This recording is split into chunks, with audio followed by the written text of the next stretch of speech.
My name is Gary Lessing. I'm an extension educator in Nemaha County, Nebraska. I'm the Nebraska State SARE coordinator and facilitator of the Farm Beginnings class we had, and we do have each year. Today we're talking to Dan Hromas. He's out of Grand Island now. He took the Farm Beginnings class a few years ago, and he's a disabled veteran, and he's in production now. Has a laying flock of chickens, and started out in New York. Now he's out by Grand Island, and good to talk to you today, Dan. How you doing? Doing good. Very pleasant weather, so can't complain.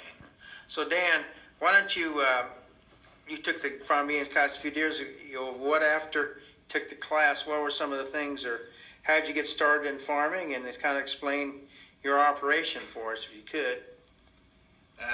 I started my farm, Prairie Poultry, in New York in 2013. What had gotten me started, or part of the success in the startup, was, as you mentioned, I took a Nebraska Farm Beginnings class, and that was 2012, 2013. And one of the biggest benefits I got from that was the networking. One of the challenges early on was finding suitable land on which I could start my pasture poultry operation, raising hens, selling the eggs to local grocery stores and at farmers markets.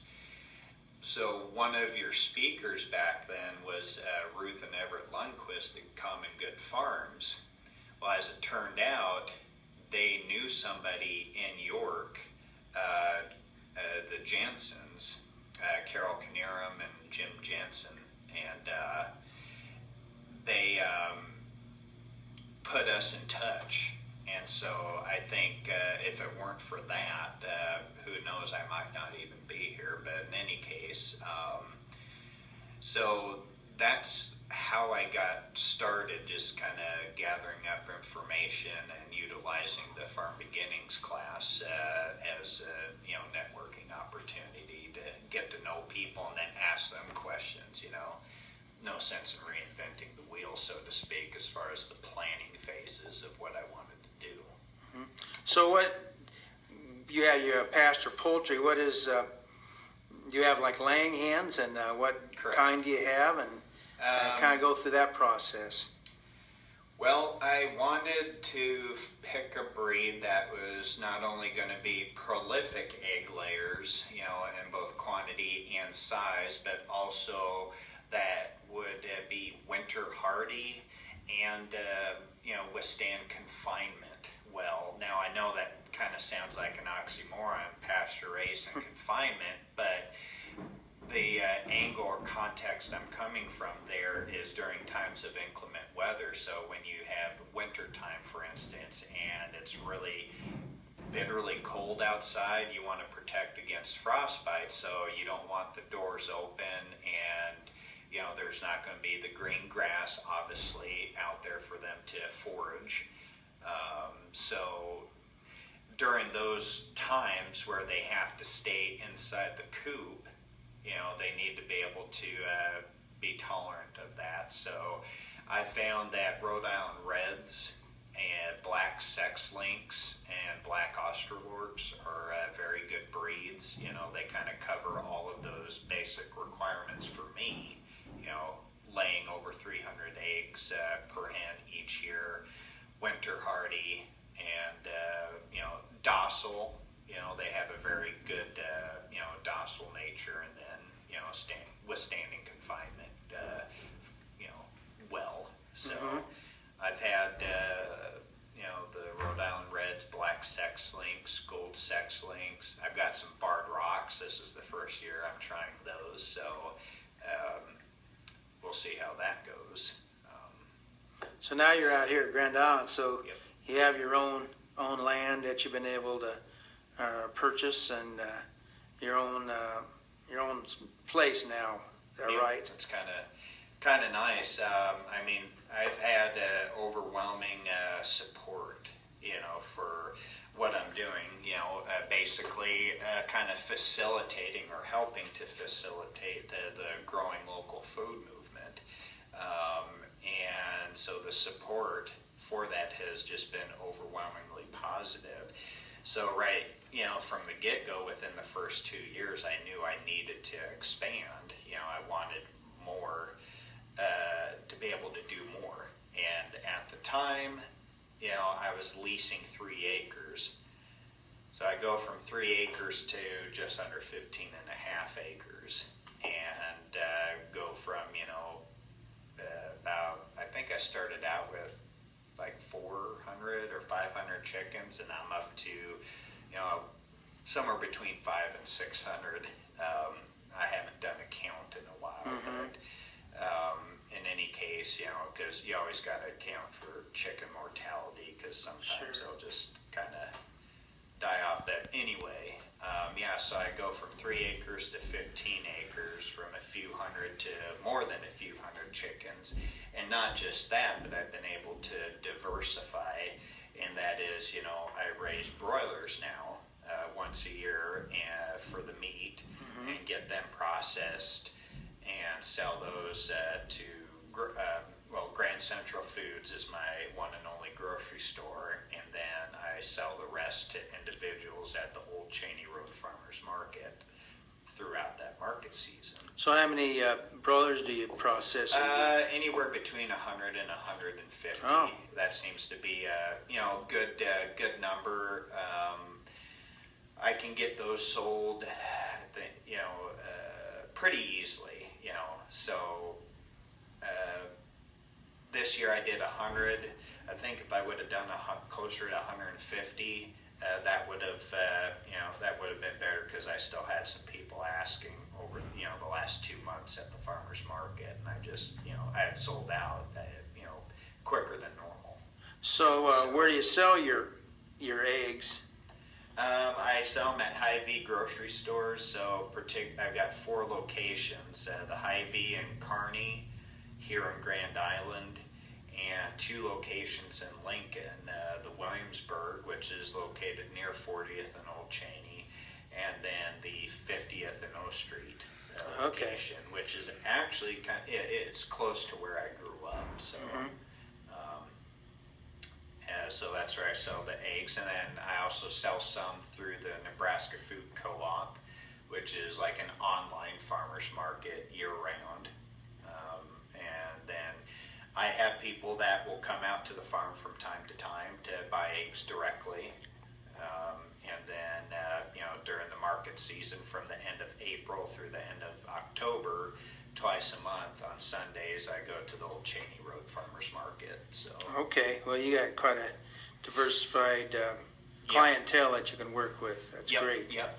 That's great. And then 2 restaurants, Hub Cafe and Prairie Plate Restaurant. Okay, both local food restaurants in and near Lincoln. Great. Yes. Great. You've been kind of doing some speaking in the last few years as a spokesperson for local food and for disabled American veterans. You want to talk a little bit about some of the things you've done in your speakings and who you've talked to?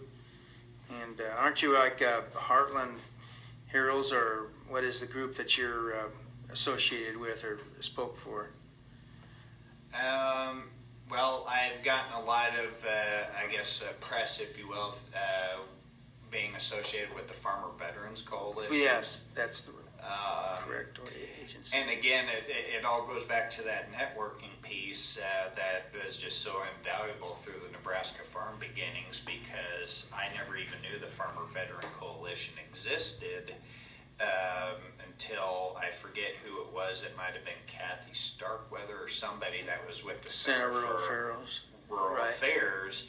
Never heard of CFRA until I heard, somebody speaking, during one of the classes that I was at. So, in any case, Farmer Veteran Coalition, applied for and received some grant money from them, which I used towards startup costs, for my farm.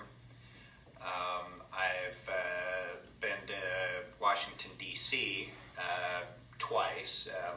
first year was as a champion of change. I never even knew I was nominated, but my caseworker with the Nebraska Voc Rehab or Nebraska Vocational Rehabilitation had nominated me, and I was one of, I don't know, about a dozen or so nationwide that was chosen. So I got to, go to the White House and didn't meet the president. He wasn't around, but the Secretary of Labor was there, and had a great time there. And that was my first time I'd ever been to our nation's capital.